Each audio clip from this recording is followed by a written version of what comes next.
Hello everyone, কেমন আছেন? আমি ভালো আছি। আজকে আপনাদের সঙ্গে শেয়ার করছি প্রতিদিনকারই রান্না, আলু বরবটির তরকারি। প্রথমে আগে তেলটা দিয়ে দিই।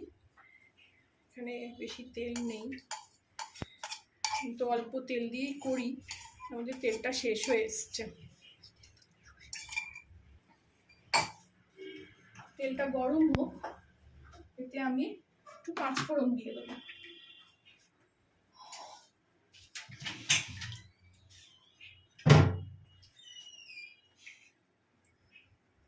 তেল গরম হয়ে গেছে, আমি এখানে একটু পাঁচফোড়ন দিয়ে দেবো আর দুটো কাঁচা লঙ্কা। তারপরে আমি আলুটা ছেড়ে দেবো। এখানে মোটামুটি ছোটো ছোটো মিডিয়াম সাইজের 3টে আলু দিই। আলুর যা দাম, আলুটা আমি একটু ভেজে নিয়ে ফেলবো। আলুটা হালকা করে ভেজে নিলাম।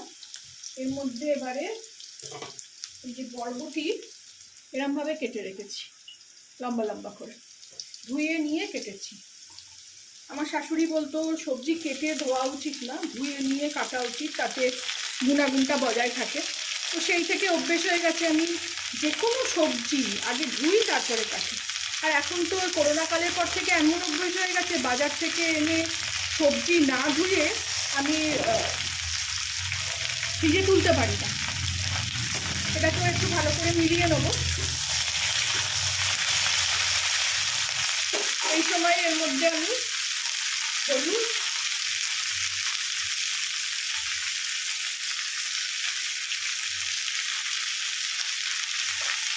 কাশ্মীরি লঙ্কার গুঁড়ো দিয়ে ভালো করে মিলিয়ে নেব।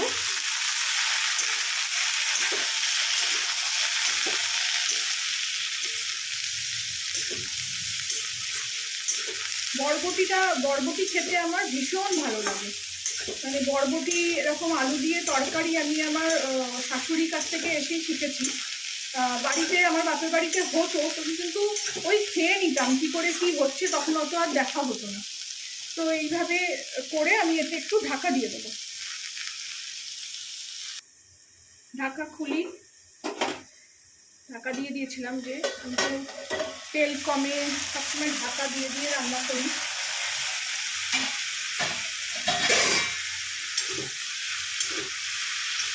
তাতে সবজির গুণাগুণটাও বজায় থাকে আর সেদ্ধও হয়ে যায়। একদমই জল দিই না, দরকার পড়লে একটু হাতে 1 আঁচলা জল দিলাম হয়তো।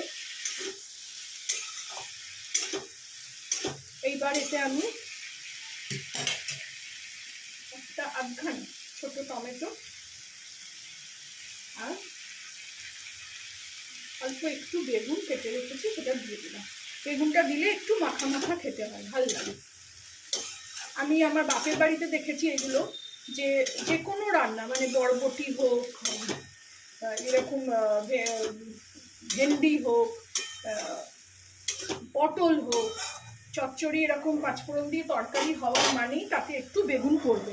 কিন্তু আমার শাশুড়ির কাছে এসে দেখে শিখেছি আবার যে সবসময় সবেতে বেগুন না, বেগুনের অ্যালার্জিও ছিল, তো সবসময় এরকম সাদামাটা করে করেছেন তিনি।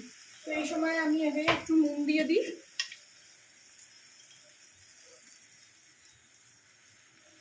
উনি অনেক সময় এর মধ্যে একটু ছোট ছোট করে বড়া ভেজে দিতেন, কিংবা বড়ি দিয়ে করেছেন।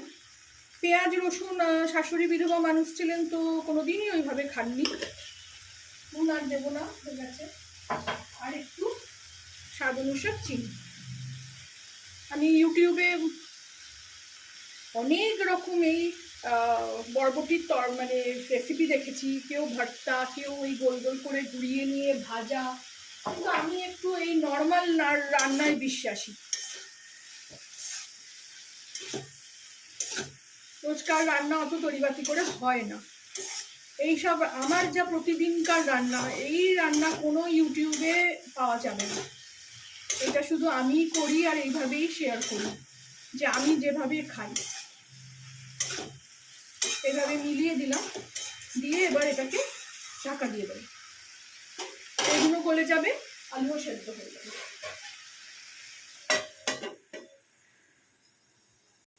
ফিরে আসলাম।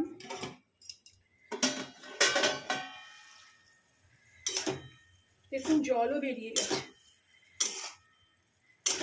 আর একটু হবে। আলু দেখি,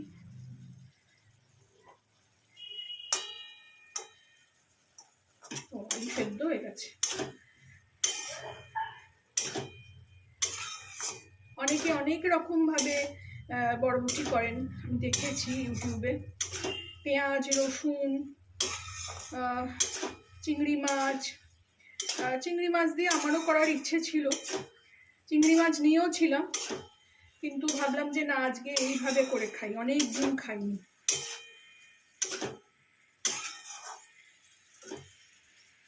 শর্টে শর্টটা খুব হেলদি খাবার একটা, সবজিটাও দরকার খাওয়া।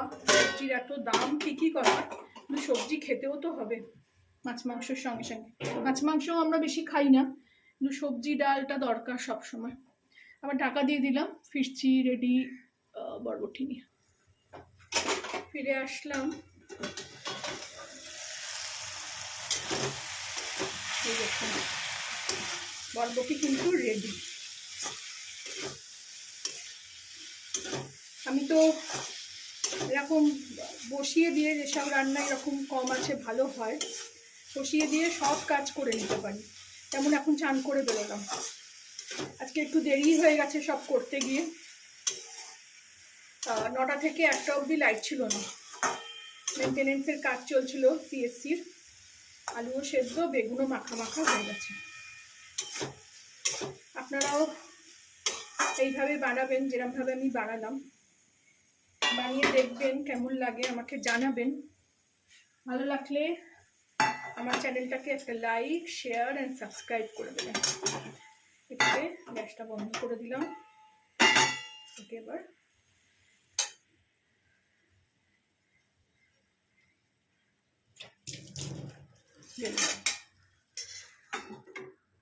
কি সুন্দর দেখতে হয়েছে, ঝাল তেল কম ছাড়া।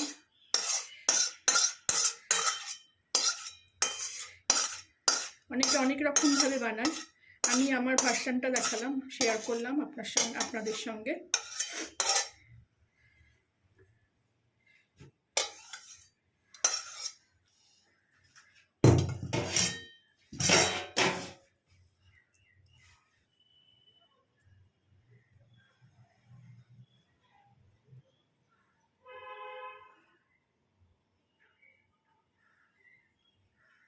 Thank you for watching.